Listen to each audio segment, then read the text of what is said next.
The great hall of the Verax Empire was full of noise. Alien leaders from many worlds had gathered. They sat on shining metal chairs under a roof made of black glass.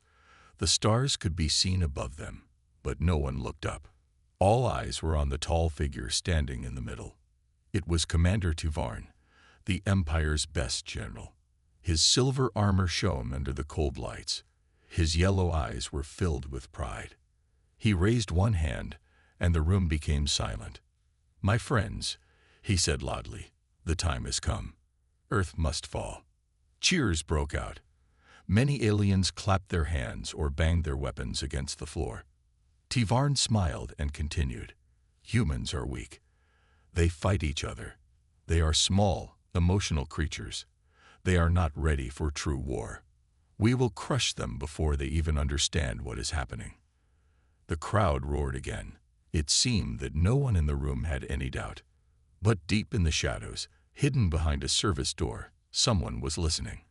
A human spy, wearing black armor that made him almost invisible, recorded every word.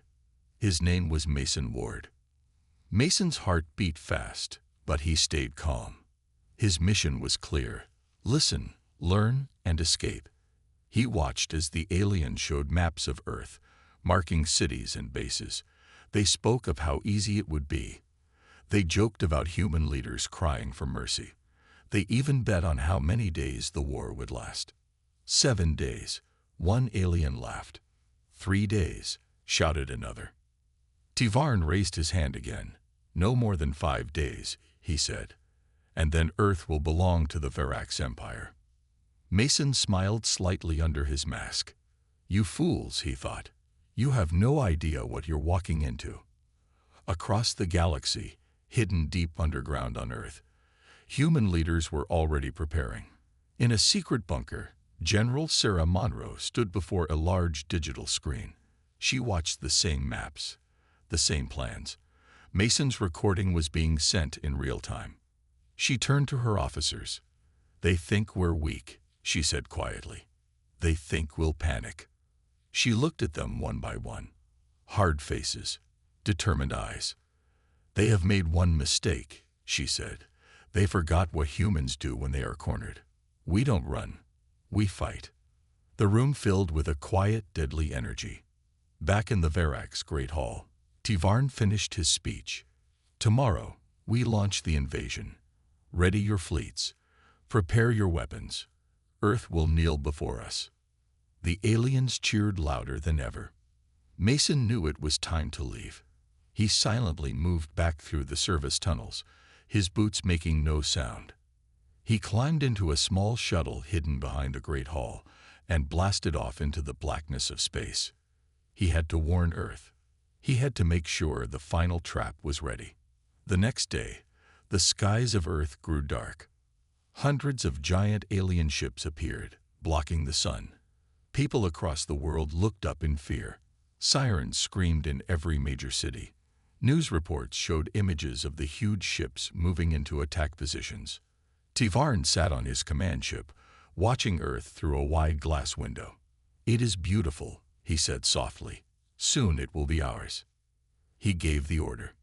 The first strikes hit. Explosions rocked New York, Tokyo, London, and Moscow. Buildings fell. Fires spread.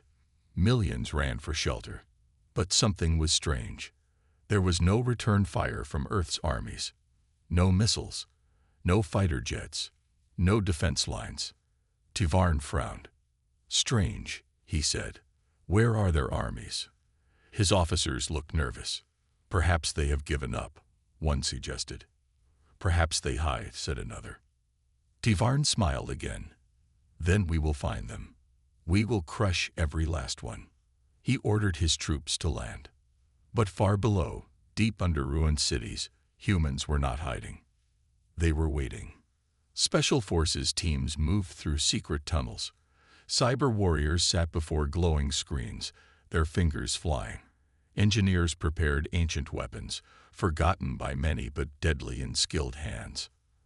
And at the heart of it all, General Monroe spoke to the world. Her voice, broadcast through hidden networks, was calm and strong. Today, they think they have broken us. Today, they believe they have won. But today is the beginning of their defeat. Humanity does not fall so easily. We are not weak. We are the storm. Across Earth, people stood up. Farmers grabbed old rifles. Scientists armed drones. Children carried messages through the rubble. And soldiers, wearing black armor like masons, began to rise from the shadows. The real war was just beginning. And the Verax Empire had no idea what was coming. The sky was full of fire. Alien ships, large as mountains, floated above Earth's cities. Their metal bodies shone like monsters from a nightmare. Beams of red energy shot down, burning roads, smashing buildings, and turning parks into ash. People ran in fear. Families hid underground. News channels showed the horror live. Across the planet, it looked like the end of the world. On his command ship, Commander Tivarn watched the destruction with a cold smile. "It is as I said," he told his officers. "Humans are weak. They run. They scream. They hide. There is no honor in this." His second-in-command, a younger alien named Kelvar, nodded. "They offer no real fight, Commander. It will be over soon."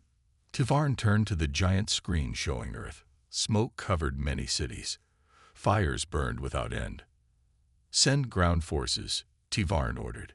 "We will wipe out what remains." Across the fleet, thousands of alien soldiers boarded dropships. Their armor gleamed. Their weapons were sharp. They expected no real battle, only easy victory. Dropships screamed down through the clouds like falling stars. But on the ground, under the smoke and ruins, humans were moving too. In the broken streets of Paris, a team of Special Forces soldiers, wearing black armor, waited. They hid in the shadows of fallen buildings, their faces calm and focused. Captain Elena Cruz checked her scanner. Red dots appeared. Enemy soldiers were landing nearby. "They're here," she whispered. Her team nodded. They did not panic. They did not run. They had been trained for this. The first group of alien soldiers landed in the city center. They looked around at the ruins, laughing among themselves. One kicked a broken human car and said, "Look at them. No spirit, no fight." Another shouted, "We should burn this whole city and be done." But before they could move forward, the shadows attacked. From the rubble, the human team struck, silent, deadly. Snipers took out commanders. Mines hidden under trash exploded. Drones, small and fast, flew in from the smoke, dropping bombs.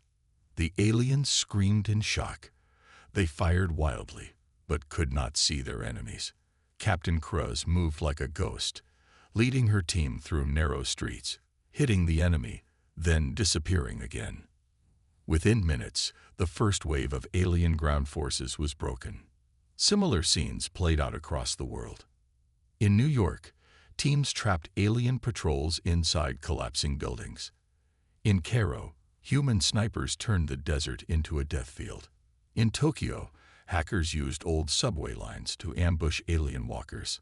Everywhere the aliens landed, they were met not by scared civilians, but by patient, deadly hunters. On the command ship, Tivarn slammed his fist into the control panel. "What is happening?" he shouted. "Why are our forces not advancing?" Kelvar looked pale. "Commander, the humans are fighting back. They are using guerrilla tactics." Tivarn growled. "Impossible. They should be broken. Their cities are ash." Kelvar showed the latest reports.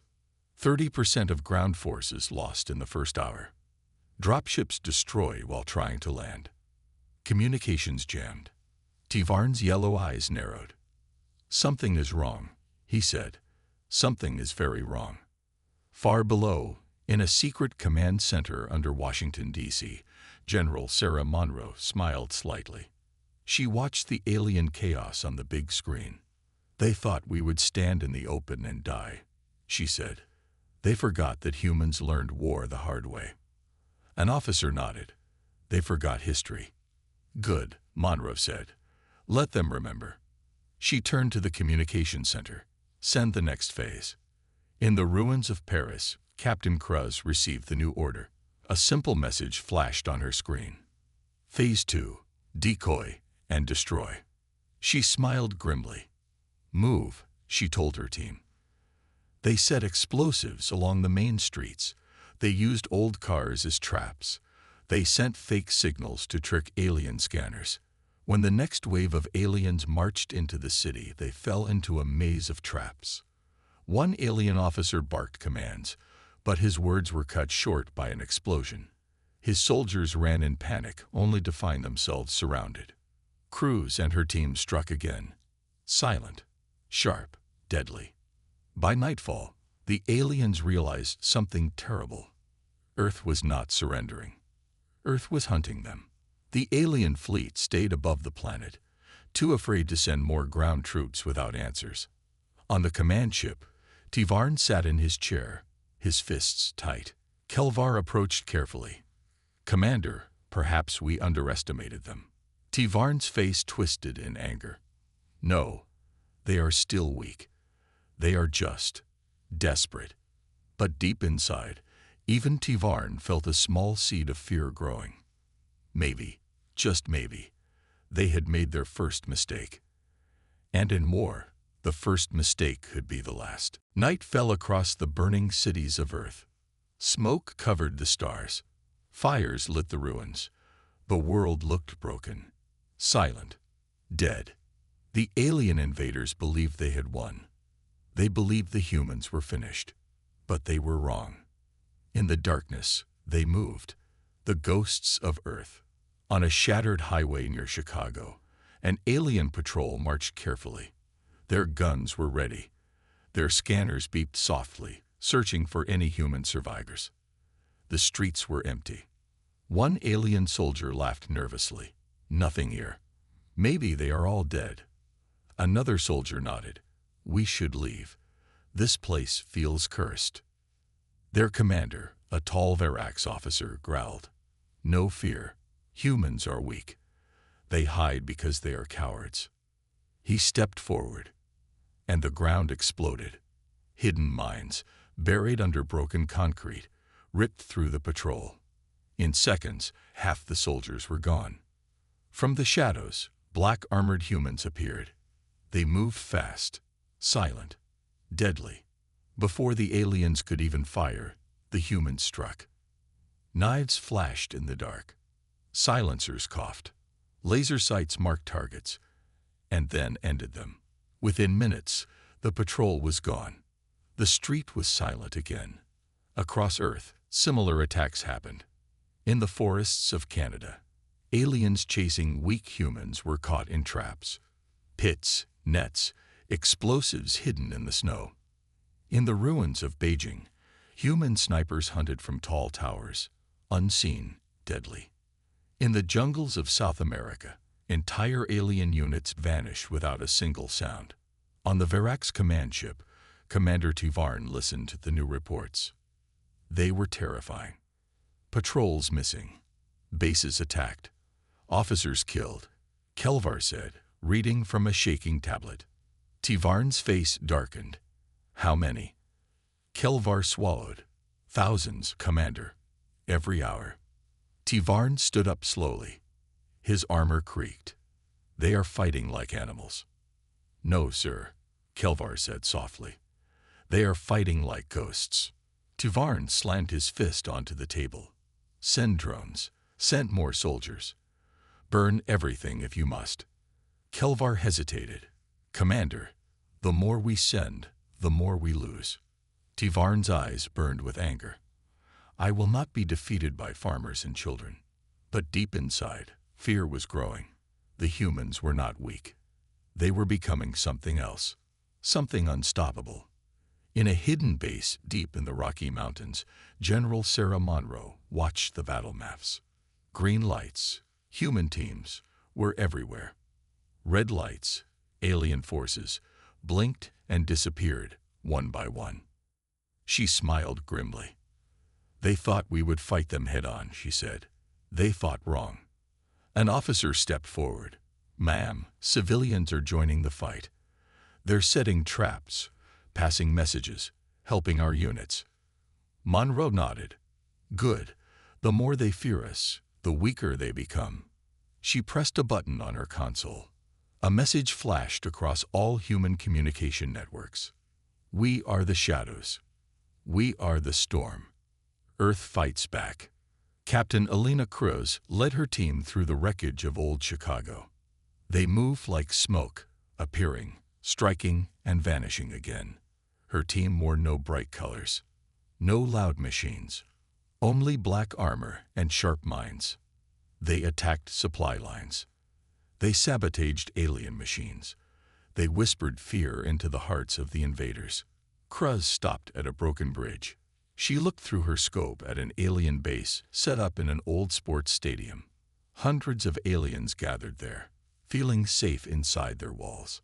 She smiled under her helmet. No walls can stop a ghost. She tapped her radio. Phase 3. Begin.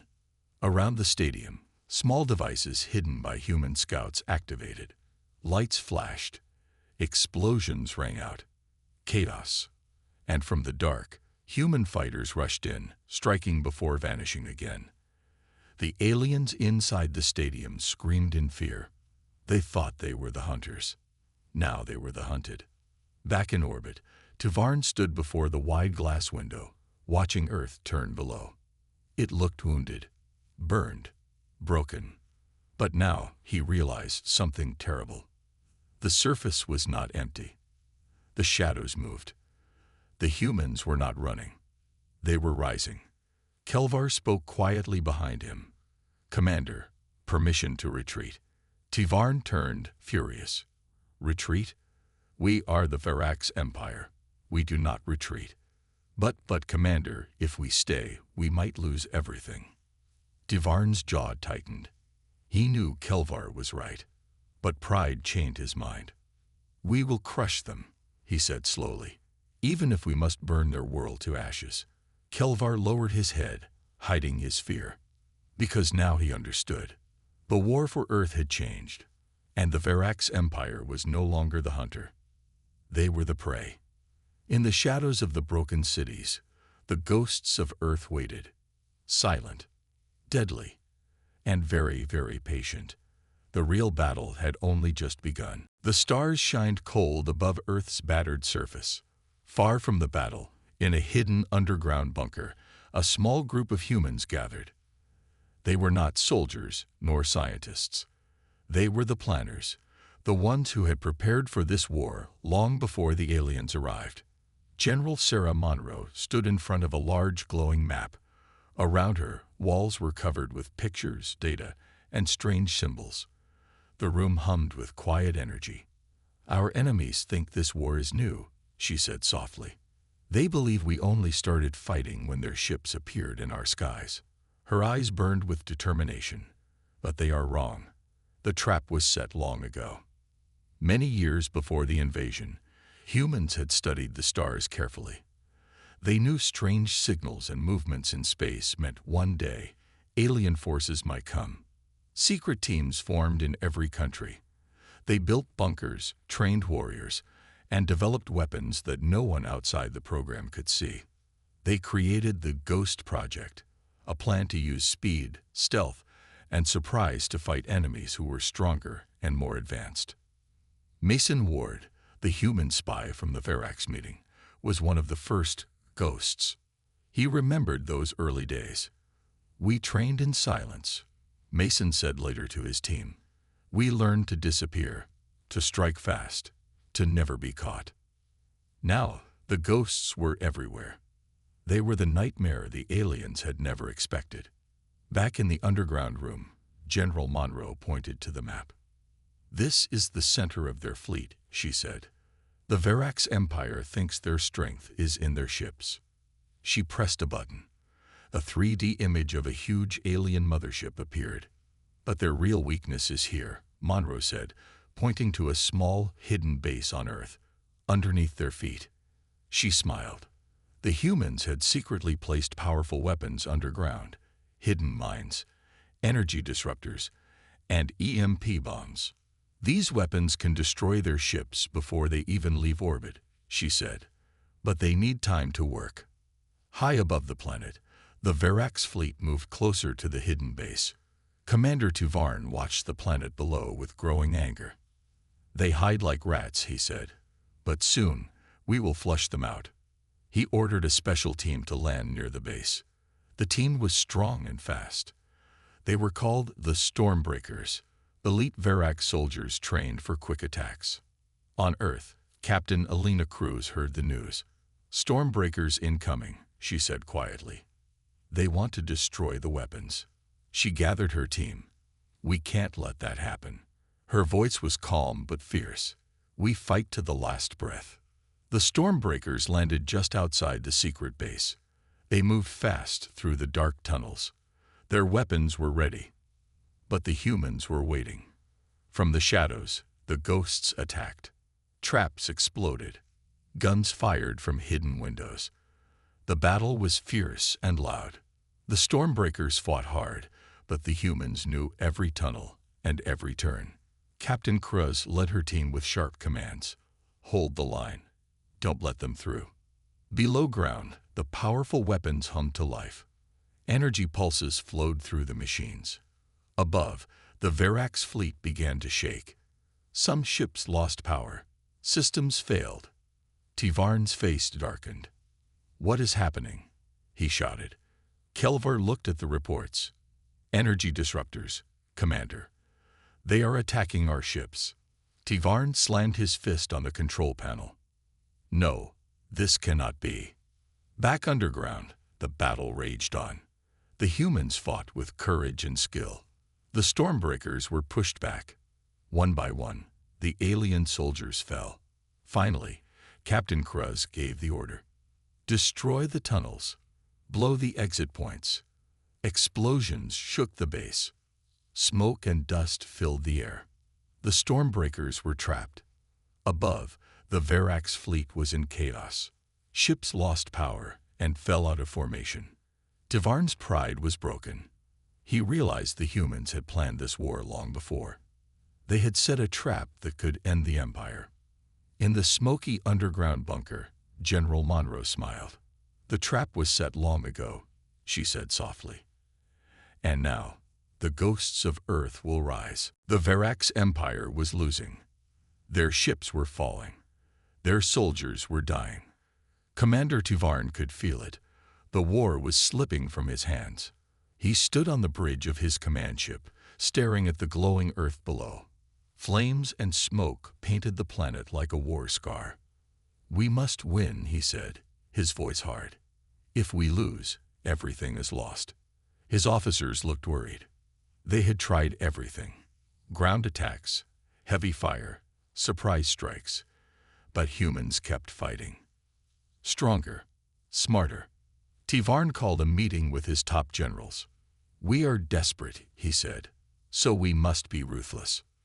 One general, a fierce warrior named Zarkal, stepped forward. "We will use the forbidden weapons," Zarkal said. "Weapons that can destroy entire cities in seconds." Tivarn's eyes darkened. "You mean the death rays?" "Yes, Commander," Zarkal said. "They are deadly. No one survives them." Tivarn nodded slowly. "Then prepare them. Fire at the largest human cities. Show them we will not lose." Back on Earth, General Sarah Monroe watched the alien fleet carefully. She knew something bad was coming. Her team scrambled to warn the cities. "Evacuate the biggest cities first," she ordered. "Get people to shelters." But the aliens were fast. Suddenly, in the sky over New York, a massive beam of red energy appeared. It hit the city. The ground shook. Buildings crumbled. The air filled with smoke and dust. Captain Alina Cruz was near the city when the blast happened. She covered her face as she saw the destruction. "They're using death rays," she whispered. "We have to stop this." Her team moved fast, helping people escape the ruins. But the aliens kept firing.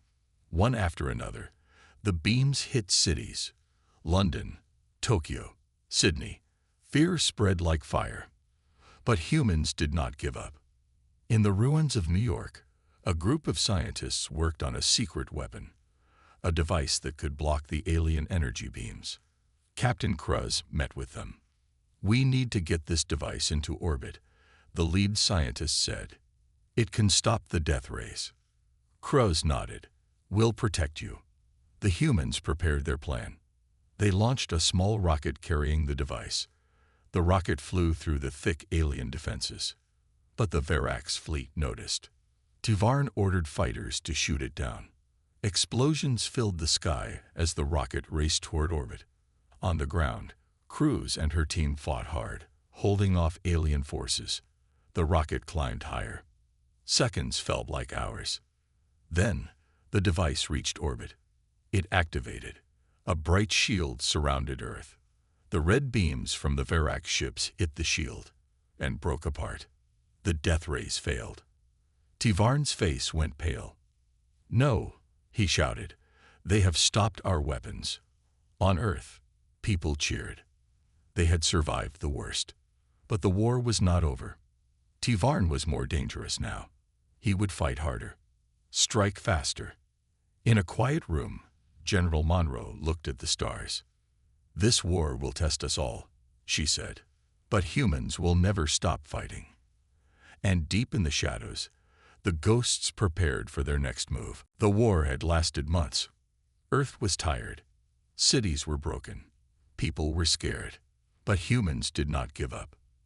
They fought harder than ever. Commander Tivarn knew this battle would decide everything. He gathered his last forces for one final attack. "This time," he said, "we will end the humans forever." On Earth, General Sarah Monroe prepared her soldiers. "We have one chance," she said. "One last battle to save our home." Captain Elena Cruz checked her weapons. Her team was ready. "We fight not just for today," she said. "We fight for tomorrow." The battlefield was a vast desert, far from any city.